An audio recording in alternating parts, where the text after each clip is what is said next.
টাকলোর উপরে পায়জামা আর হাঁটুর নিচে পাঞ্জাবি আর বাজার থেকে কেনা 20 টাকার টুপি মাথায় দিয়ে যত্রতত্র নামাজ আদায় করলেই কেউ কিন্তু নামাজি হয়ে যায় না, কেউ কিন্তু মমিন বান্দা হয়ে যায় না।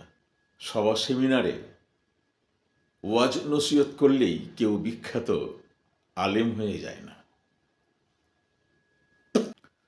মুসলমানরা তাদের সন্তানদেরকে পবিত্র কোরআনের শিক্ষা দেয় ঠিকই, শুধু মুখস্থ বিদ্যা।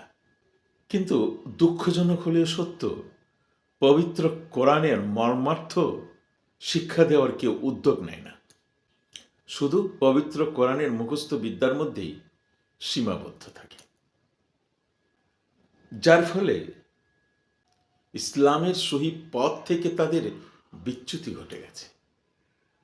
এই কারণেই আমাদের আজ এই দুরবস্থা, অল্প শিক্ষা ভয়ঙ্করের মতো।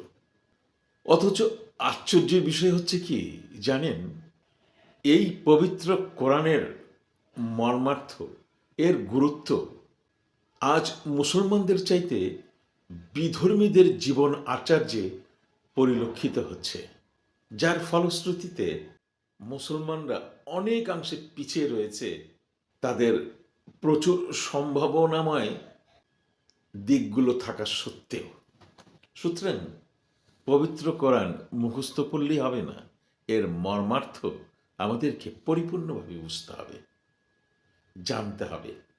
তবে আমরা পথ ভ্রষ্টকারীদের হাত থেকে নিজেকে রক্ষা করতে পারব।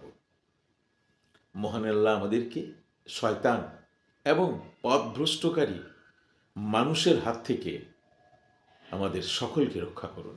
আমিন।